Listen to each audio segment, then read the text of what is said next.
Thank you, Luke. Yeah, I'm Ollie. I was the project architect for Monia Road, which I think Luke mentioned is on Fish Island in Hackney Wick. So we got some facts and figures there. It was £15.4 million project for 71 million homes.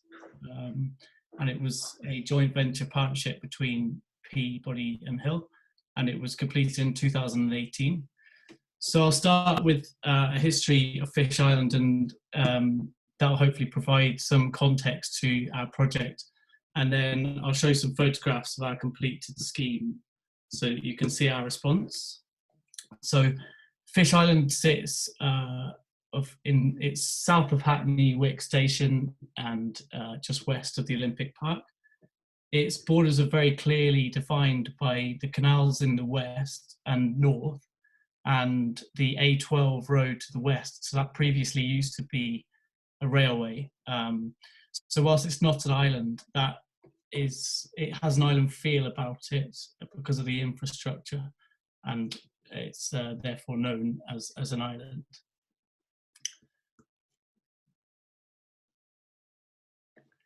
So starting at the beginning until the mid-1800s, it was predominantly uninhabited marshland. So at that time, the canals were cut into the land to connect East London to the Thames. And then there was a railway to the west where the A12 now sits, and therefore that's what gave it a sort of real island feel.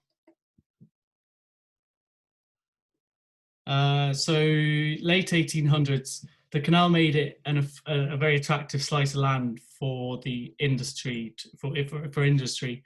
And in the 1800s, the Gas Light and Coca-Cola Company purchased the land and created a kind of factory town. So the company, for some reason, named some of the streets after freshwater fish, like Roach Road, and you've got Bream Street and so on. And so despite it not being an island and not really having anything to do with fishing, it became known as Fish Island. So there were print works and food manufacturing and timber yards and furniture works and so on. And then in the mid-1900s, by the mid-1900s, you can see there in the northwest of the image, some larger industrial units had begun to replace houses after that, and it suffered some quite extensive bombing during World War II. And then this is an image of some of the terraced housing previously on our site. So from the mid sort of 1900s, around 1960, it became purely industrial, and it was dominated by low-rise industrial units, often dealing with waste disposal and recycling. That's actually an aerial photograph during the construction of our project, but you can see the type and scale of 1960s industrial units that neighbour our site and have dominated the land until recently. And then at that time, there were a number of factories that became vacant, and the council permitted these to be converted to live-work apartments. So that was the beginning of the sort of the creative district that Hackney Wick is now known for. So, and then in 2005, London won the Olympic bid, and that changed everything. So as you can see, Fish Island sits immediately opposite the Olympic Park, and regeneration of the local area was a major plan. It was a major part of the legacy plan. So lots of warehouses became empty. If they weren't compulsorily purchased to make way for the Olympics, they became vacant, and it made more sense for the factories to sell up and move out of the area. So procurement of housing on that sort of scale takes a long time, and there was a long gap between the industry moving out and the start of construction. So that was also compounded by the recession, which put a lot of developments on pause. So there was an abundance of relatively affordable, disused industrial premises, and that attracted a community of artists looking for cheap rent and interesting spaces to inhabit. Some disused warehouses have been used very successfully as commercial spaces, like Crate Brewery and Star Space. So that cemented Hackney Wick's identity as a creative district, great for things like street art, perhaps the odd warehouse party. That's Stour Space there. So the LLDC, which is an independent planning authority, was established in 2012 to oversee the redevelopment of the area. And with a pause in development because of the recession, they had an opportunity to put in a planning framework that could control development and try. I think they had a preference for a more urban, street-based character, and it was recognised at that time that it had this huge artistic community. So this here is the Hackney Wick master plan. LLDC approved, in red you can see the approved housing developments. So there's 4,500 new homes that have been approved or are in construction at the moment. And then in yellow that shows buildings that have been identified with sort of historic assets and perhaps should be retained.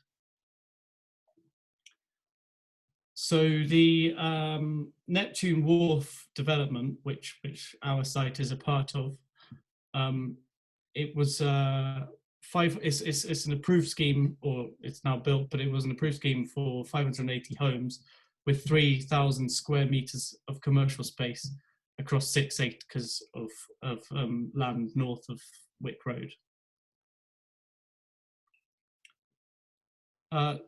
So that briefly explains the history and to some extent how we've ended up working on a project on Fish Island.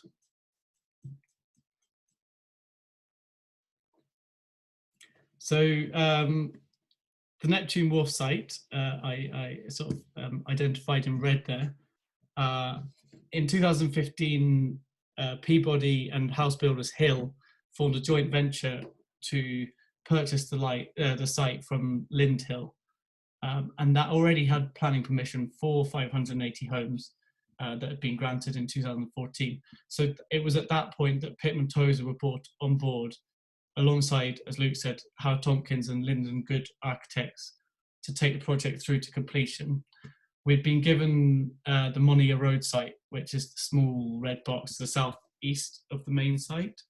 Howard Tompkins were the lead architects, and it was the three of us collaborated very closely to develop shared details and pool our knowledge in order to benefit the scheme. So one of our first tasks was to submit a non-material amendment to the planning application, which involved quite significant changes to the approved scheme. The approved scheme was previously only 4% affordable housing, and Peabody as a housing association wanted to achieve more. So now the scheme across the whole development, it's got 35% affordable housing. So as well as that, we rationalised the layouts and tried to develop an aesthetic that would retain the character of the area and has some sort of reminiscent of the early warehouses. So on the ground floor, that's the ground floor plan there. We well, our block, the whole of our project comprises of 71 homes in 3 blocks. So it's kind of a C-shaped building with space in the middle. It's got a ground floor commercial use in the block A, which is the kind of square at the top of the page. 10% of the homes are wheelchair accessible, and 25% are affordable homes, and that's affordable rent and shared ownership combined.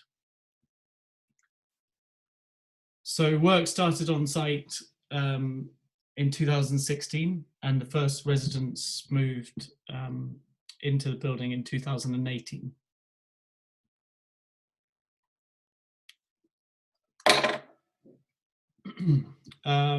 So 10 of the affordable rent units are, there's 10 affordable rent units.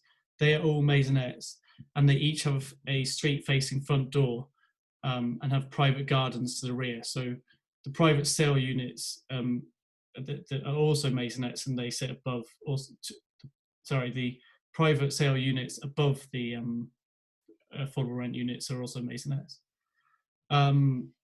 So each dwelling, well, block A there that you can see on the screen there is 7 stories tall.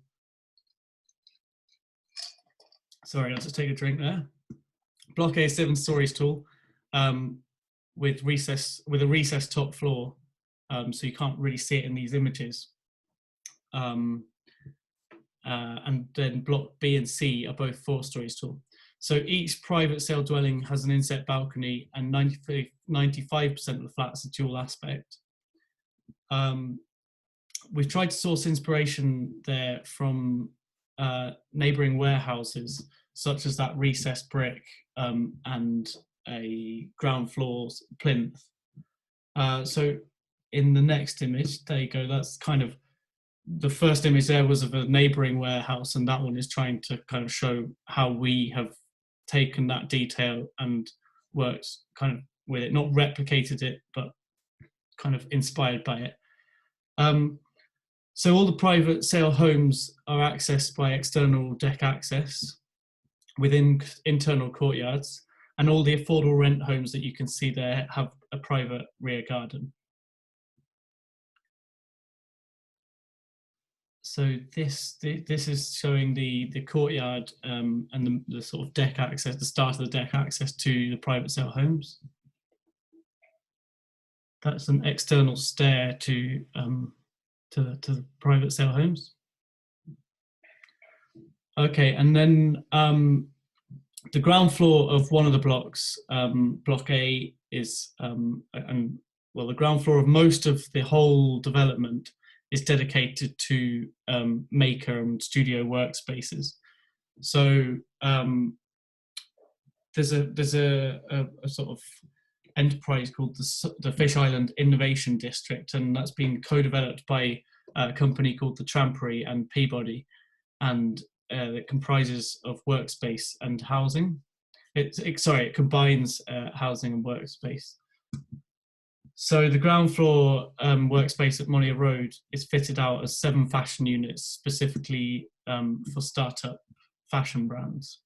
And so that concludes Monia Road. Phase 3 has recently been granted planning permission, and I think that's due for completion at some point in 2021, subject to coronavirus. Now down the canal to Imperial Street, which Nick, that's your project, I'll let you take over. Hi, so yes, I think hopefully you heard Luke introduce me, but I'm Nick Butcher. I'm one of the associates at Pitman Tozer Architects, and I'm going to talk about Imperial Phase 2. So I guess we're on a tour. So to get down to Imperial, as Ollie said, we're going to head down the River Lee, which is a fairly short stroll to Bromley by Bow. And as you can see here that the site is still within the demise of the LLDC, and so it's right at the southern tip. You can see by the red dot just to the south of the plan. And this scheme is part of a wider master plan for the Bromley by Bow area. We're delivering phase 2 of a 3-phase development for Guinness Partnerships. And just to talk about our phase in terms of the headlines, we're delivering 144 new homes. They are all London affordable rent, so that's 100% London affordable rent. And obviously the other two phases have other mixed tenures, so private shared ownership, as well as other affordable rent within the master plan. We've also got a ground floor commercial use, which sits opposite a new public space. And I'll talk about the master plan a little bit more detail. We got planning for this scheme a little while back, and we're currently putting the tender pack together to go out for pricing to contractors. So if we look at the next slide, which is the overall master plan. So this is an illustrative master plan that was developed by Carson Architects for Bromley by Bow South. And so you can see here the overall intent for the wider area. Our block, well, what I should say is Guinness's land is to the south. So where you can see the train line there is the southern part of the site. Guinness are developing 3 phases. Our site sitting fairly centrally within the scheme, within a wider courtyard block. So this shows the 3 phases that are being developed by Guinness. So each phase being delivered by a different architect. So phase 1 is being delivered by a sale. That's the land, so the plots labeled A, B, C, D, E. And they sit kind of at the junction, really, of 2 major pieces of infrastructure. So the A12, which we referred to earlier, one of the bounding pieces of infrastructure for Fish Island, is also a constraint here. And then running east-west is the London Underground, so the District and Hammersmith and City line. And you can see the location there, probably by Bow Station, so fairly close to that station, just the other side of the A12.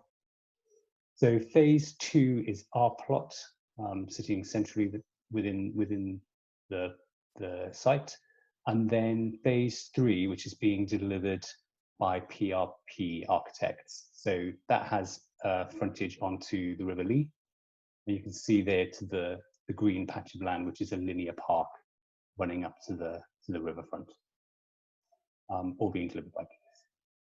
So this image, just to give it a context as to the other plot. So this is phase 1, which is the Assail plot, and this is currently on site, being delivered by Henry Construction. And you can see centrally within that image is a new public space where there's commercial activity around the edges of that. The building on the left-hand side is our plot, phase 2. So moving on to the next one, and then this is phase 3. So this is the plot being delivered by PRP. So obviously this is the view looking from the River Lee. And to the right of this is that linear park that you can see there, the relationship with the waterfront. So I'm going to move on and talk about our block in a little bit more detail. So this is starting off with a photograph of one of our models that we've made in-house in our studio. And in essence, the proposals are for a 9-story courtyard block, the top stories of which are set back from the street, and there's some sort of stepping down of the massing around the courtyard edges. And we move on to the next slide. So one of the key early moves that we made in terms of developing the ideas put forward in the illustrative master plan was to rotate the master plan block. So going from a north-facing courtyard to a south-facing courtyard. And so I guess the main intent of doing that was to give better aspect to the flats, to the apartments within the development, but also to make sure that the communal amenity, which is at the heart of the scheme, enjoys as much daylight and sunlight as possible, not being overshadowed. So then this is one of our early sketches for the development. You can see here the relationship of the courtyard with the proposal. So the street, which is along the south boundary of the site, being tree lined and having a public sort of pocket play as part of the street, and then deeper within the courtyard itself, being an area more for communal amenity for the residents, and then as well as a roof terrace at 8th floor level within the central part between the two enclosing rooms of the courtyard. This is just the ground floor plan. I'm not going to dwell on it too much, other than to say that the access of the building is mainly from the northern side of the block. There's two main cores with entrances from the north, but there's also four secondary entrances into the block from the courtyard side, which include access to some ground floor residential units, which help animate the courtyard, and then the commercial unit, which is seen on the west side, on the left-hand side of this image, which fronts onto that public space that I was discussing. So in terms of its appearance, it's as I mentioned, it's a 9-story block. It has a predominantly brick-facing facade with a number of different brick materials. So not dissimilar to Monia Road, actually, using a dark plinth brick, as you can see at the very base of this image, and then a kind of rich red-brown brick for the street-facing front facade, and then a lighter brick for the top setback stories and within the courtyard itself. And we're looking here at developing the mansion block typology, really. So the idea of having horizontal strong bands around each floor level, recessed brick coursing between windows, and inset balconies, which help to give a more formal appearance on the street space, kind of giving it a bit of a civic presence. This image is that same elevation. You can just, with taking a step back, and you see the relationship here between the two blocks, or the two wings, and then the indication of the courtyard in between them. And then moving around to look at the courtyard itself. And so I guess the architectural language here is continued from those street-facing ones, but slightly softened with kind of curved corners and curved edges, as well as some projecting balconies, which help to give a bit more animation to the courtyard side, as well as that lighter brick. And then I'm just going to end with a couple of images of our work in progress Revit model. As I said, we're currently compiling our tender package as we speak, and this is just an extract from it showing our proposals, as well as how that's been coordinated with the structural engineer, the landscape architects, and M&E engineers. Then a slice through of our second floor plan, which is our typical plan. And then a section through the courtyard, which starts to give a sense of the enclosure within that space. That's it from me. I'm going to pass over to Jonathan now, who's going to whip us over to Plasto. Hi, hello. I'm Jonathan Crossley. I'm another associate at Pitman Tozer. I take over from Nick, who very skillfully took this through this scheme I'm going to talk about through planning, and we're now about to start on site. So we go across east on the district or Hammersmith and City line over to here, and we arrive at Plasto Station. This is a project which we've been doing for a few years. It arrived in the office in 2014. It's a project for 182 homes and some community and commercial uses. It says due to start in the autumn, hopefully in the next couple of months, and it's for RDV, Red Door Ventures, who are the residential development company set up by London Borough of Newham to develop some of their sites. So there's Newham, and there you can see Plaistow slap bang in the middle. That said, of course, you can see there the area around the station has had relatively little development, definitely in the shadow of Stratford to the north, and then of course lots of development to the south in the Docklands. That said, of course, it's a transport node, which was one of the things that led RTV to see this as a site with lots of potential. The red line that you can just about see across the OS plan shows the extent of the sites that we've been looking at. So what we know is the Vleta Grove site to the north of Plaistow Station, overlooking an existing recreation ground with some access from the street, Plaistow Road down to there. It's a vacant site. And then to the south, what we know there is the London Road site, where we have a taller building. And then the site runs alongside Plaistow Road, just slightly to the east there.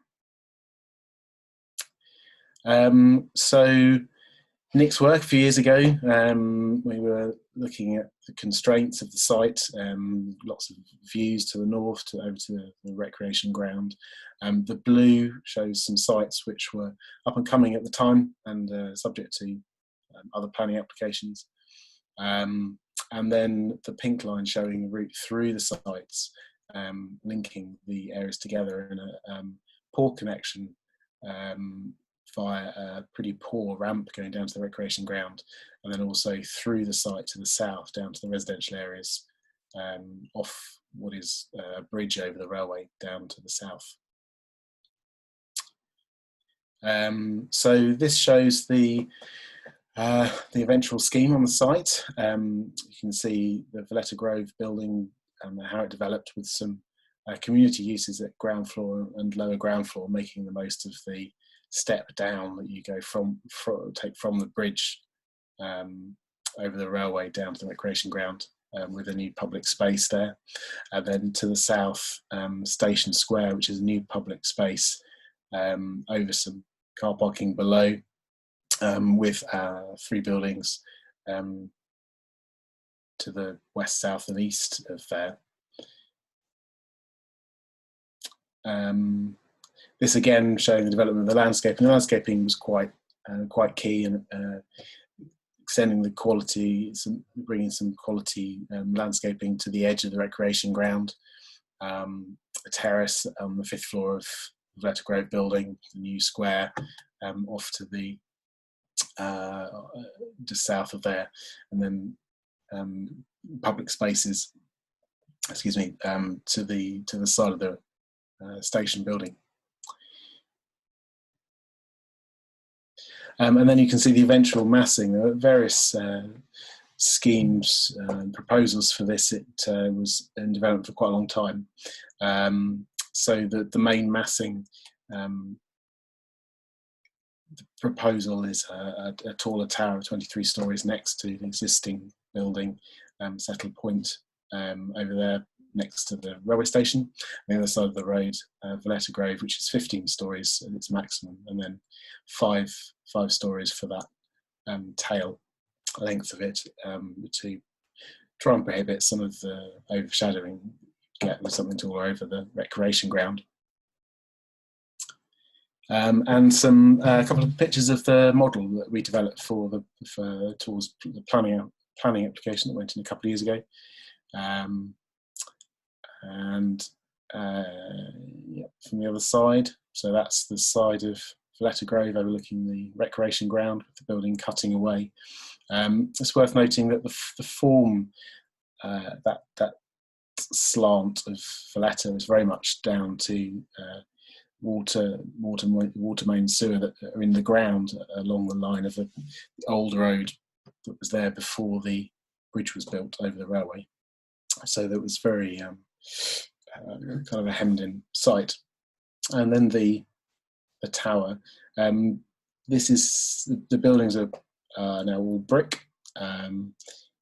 been through some value engineering exercises, but we're quite happy with the bricks that we've ended up with. It did have some GRC elements and some cladding elements, but that's where it is. So you can see the tower and the entrance to the residential below, the foyer at lower level. It's a very, very nice station building there, so trying to make that square next to it and make something of the entrance to that station building that isn't there at the moment has been quite a key concern. There's a small commercial building just connected to the tower, which is going to have a cafe space at ground level, accessed off that new public square, and then a terrace above it for use of the residents. And then just to the left there, you can see there's the commercial building, which is a small building, which I'll come on to in a second. So there's a bit of a plan. You can see the entrance to the residential large foyer. There's also some shared amenity space, a kitchen area, dining area that the residents can use. I should say that the tenure for this is all build to rent. So RDV, our Plasto, Newham are retaining this for rent. They've got other smaller sites for their affordable component of all the developments in less accessible locations. But then the cafe accessed off the square that you can see just to the south of there, and then slightly off to the right, we know is the commercial building, which is a building. We'll come on to the next slide. So you can see there's a commercial uses that very much takes the scale back down to the street. There's a supermarket and gym uses in this building, access to either end. So there were view looking back to past the station and back to Valletta Grove, which is the smaller of the two buildings. One of the key things about this, as I said a bit earlier on, was making the transfer between the higher level of the street and the recreation ground. The use of this building, this neighbourhood centre, was originally conceived as hopefully a library space that went away for a while, and now that's hopefully coming back. So there's a good community focus for this building. There's also a route conceived through the site with a lift for disabled access between either side. So that's actually an earlier drawing which shows the intent with a community space at the level of the street and then a lower ground level below it. There's a cafe as well just next to that, opening out onto the new public space which sits between the street and the recreation ground below. And that elevation overlooking the recreation ground. So taking our tip from Nick, we are currently about to go to site. We've been working through stage 4 detailing with Vistry Partnership. A couple of years ago, we worked through stage 4.1 of a 2-stage tender with Galliford Try, who are now Vistry Partnership. It paused for a while and is now in further development, and hopefully we'll be on site shortly. There's views from our Revit model. We've got some tender information going out to subcontractors that we're completing this evening. So this is very much work in progress.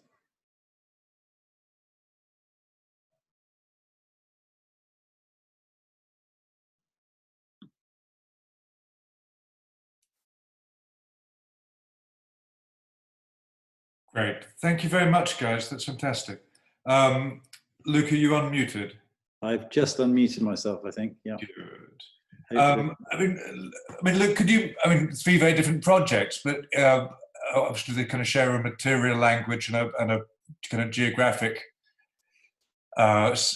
location, but could you talk a little about just the what you see as, you know, in terms of the design sensibility of the office? What are the, you know, particular themes that sort of you'd identify that kind of run through the three projects? Yeah, well, obviously there's the material palette, as you alluded to, in terms of brickwork. I guess whilst they are all effectively for affordable housing providers, Peabody, the first one, Guinness, the second, and Red Door Ventures, the third. Actually, if you look at them objectively, they're all quite different in that the Monia Road on the left is actually 3/4 of it is sort of market sale to pay for the affordable elements. Guinness, it's 100% affordable to kind of absorb the affordable components that and provide as much as they can within the wider site where there are 900 homes, and then no affordable housing on site for Newham because it was twinned with some other sites by DRMM and KCA at the time it went for planning. So I guess it's not their tenure or their affordability that's necessarily connecting them in design terms, but I guess it's a preoccupation with trying to make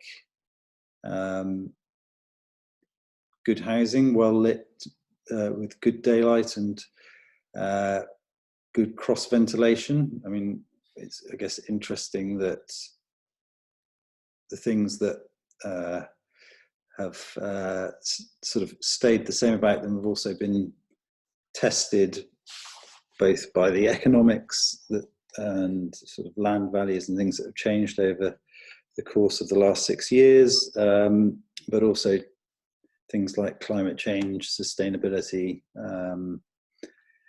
policy changes and preoccupations, and also, I guess, in fact, Monia Road was being built as Grenfell happened. So fire safety and post-Grenfell era.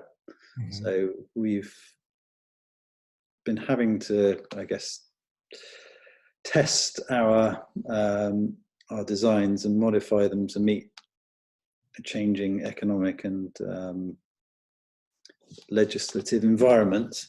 But I think the things that endure, looking at them here, I think that probably it's this, that other than brick, it's the size of the windows and trying to make good, well day-lit spaces that allow occupants to open their windows and enjoy, if not always dual aspect, as much dual aspect as we can possibly carve out of a scheme.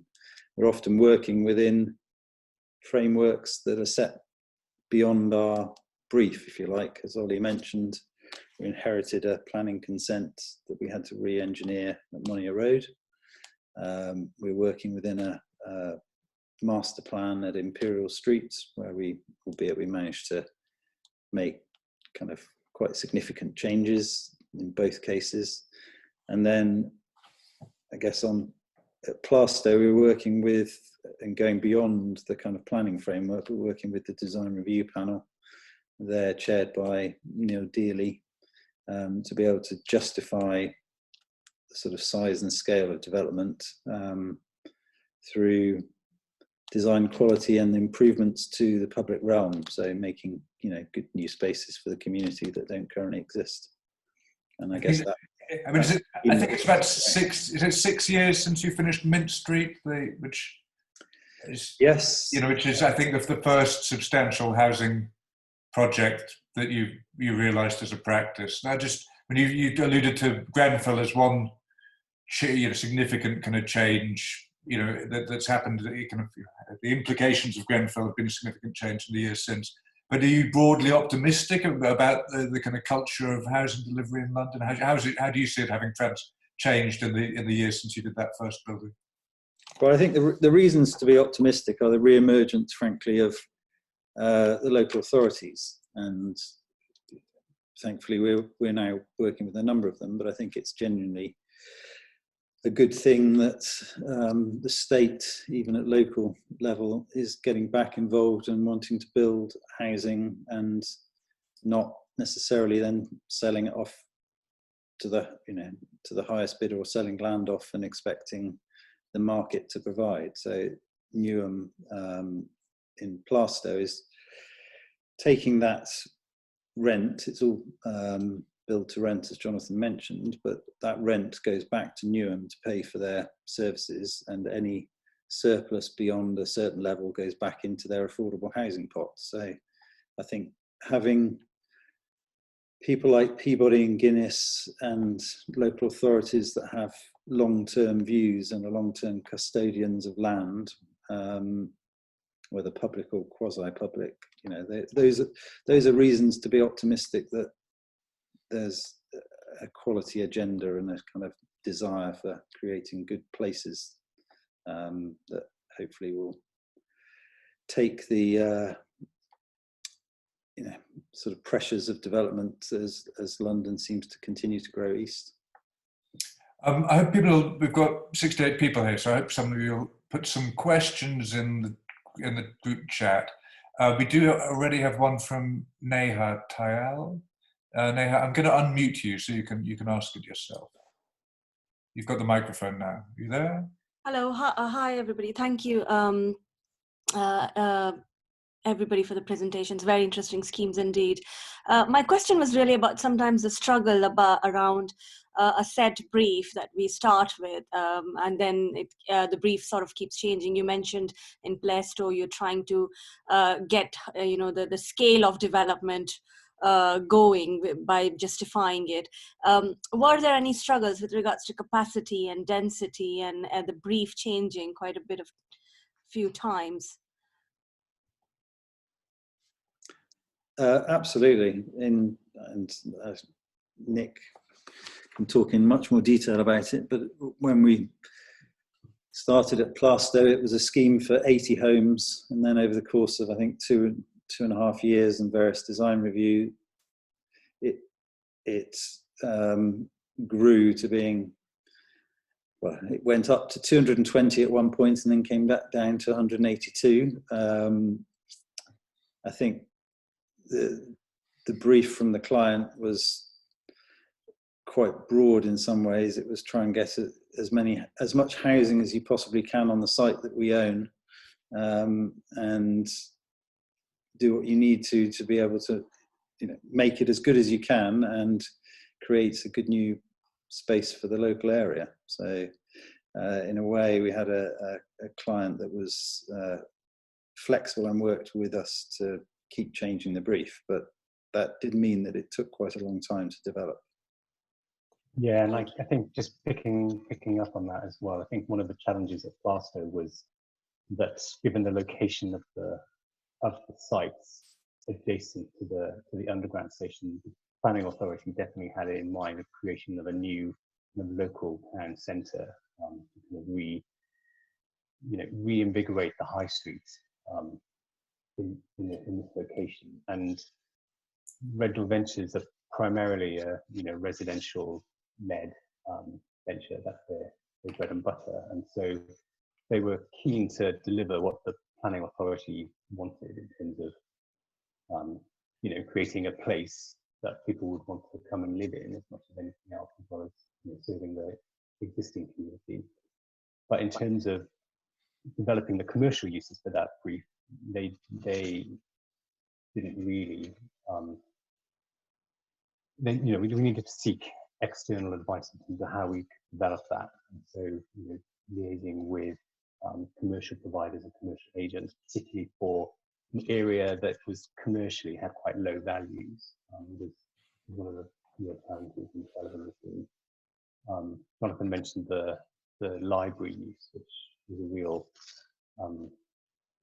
bonus in terms of trying to activate, find an appropriate use for that for this location. But the council was obviously supportive of.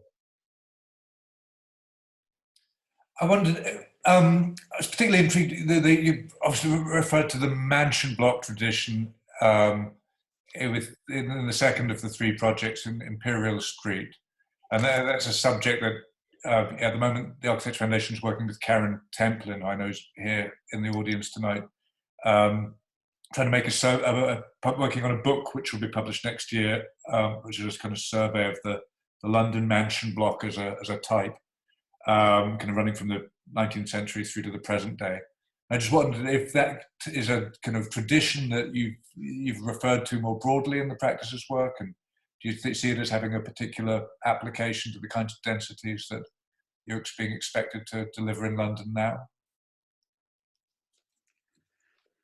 Very much so. It's definitely a bit of an obsession. I'm very much looking forward to seeing and buying the book. I guess that was Mint Street that you referred to, which was our first kind of substantial housing project. We thought was a mansion block, and then we kind of looked up what a mansion block was, and the definition is curiously hard to pin down. And I think I discussed with you previously whether it was or wasn't a mansion block.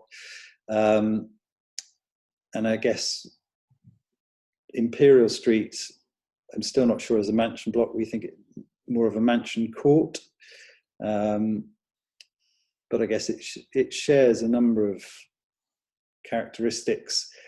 Predominantly, that I think it's of a certain scale. It's kind of mid-rise and kind of high density mid-rise housing with relatively little public or relatively little external shared space, although we was trying to maximize it. This was kind of largely defined by the master plan that we were working within. But I think when we were developing the design, we looked a lot around mansion blocks that are in more central London locations, such as Baker Street and Marylebone and Mayfair, and all of the more central Westminster. And of course, people like Peabody have been building those sort of scale and types of buildings from the 19th century onwards. So it was a familiar typology, and I guess you can see some of the kind of architectural references. But I guess we also looked across to the Netherlands as well, the kind of Amsterdam school housing out there, which was also a similar obsession with the practice, and we've been out for a studio trip there a couple of years ago. As your work always exclusively been in London, can you see that is there the opportunity to develop housing projects kind of elsewhere in the UK for you at the moment? We are doing some custom housing as a collaboration with Gus Zagolovich and with May, Alex Ely, and with AOC out in Basildon, in Laindon in Essex. And that's both a collaboration architecturally, but also as a collaboration financially as part developer with May and with Gus with Unboxed Homes. So those are individual houses. They're completely different, but they're custom build. So they're the idea being that people can come along and decide on the size and decide on the architect, the size of the house, the layout, various 12 other criteria that they can choose from and be involved in the kind of detailed customization of their home, which is a model that's used a lot in Europe, but seems curiously hard to gain traction in the UK. We have a project in Singapore, which is at the early stages at the moment, but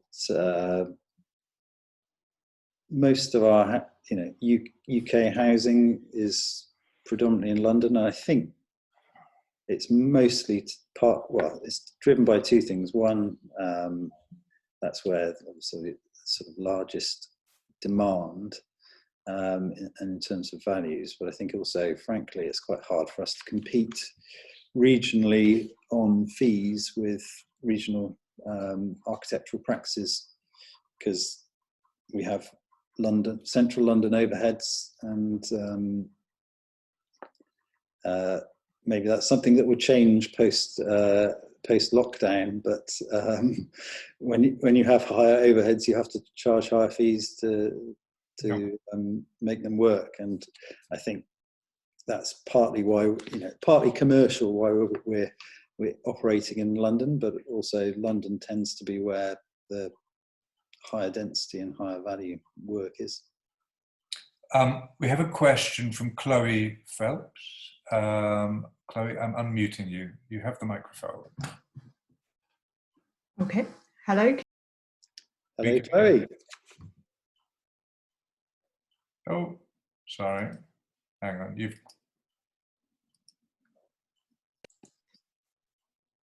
Chloe, sorry. Try again. We were losing you there. You're now unmuted. Excellent. Sorry, I think I tried to help out too much.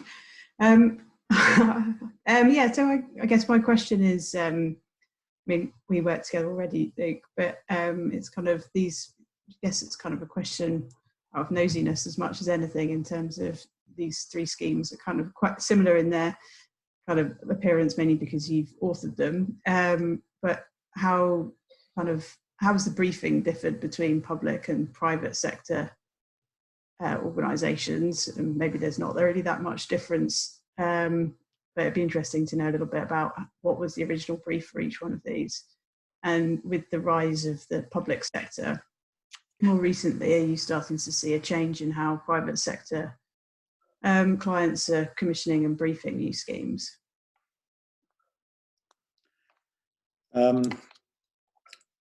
Nice to see you, Chloe. Hi, thank you for joining in.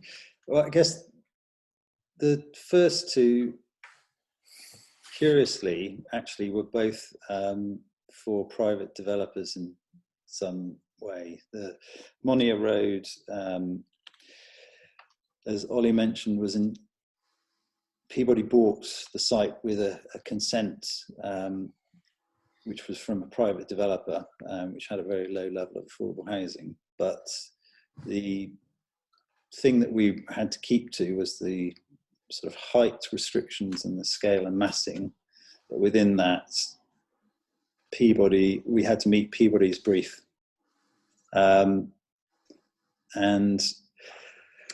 I guess Peabody's brief is much more specific. An affordable housing provider is much more specific in its brief than a private developer. So actually Imperial Street, curiously, was designed for the developer that Peabody bought Monia Road from, just more by chance than anything else. And we're working with Guinness because Guinness ended up buying that consent that we had got for that developer. That makes sense. So we'd originally designed the scheme for 152 homes, and then Guinness bought the site and have an affordable housing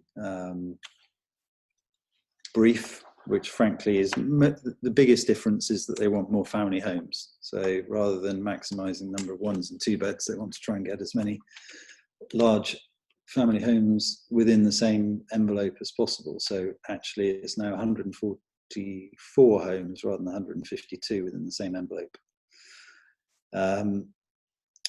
With Plaster, it was for Red Door Ventures, who are the kind of private housing company of Newham.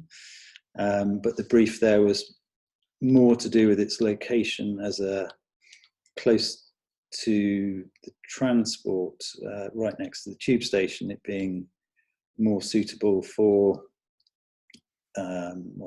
they saw it more suitable for 1s and 2 beds. So it's one of the reasons for it being partly a tower is as a stack of each floor plan has 3 1-beds and 2 2-beds in kind of twinned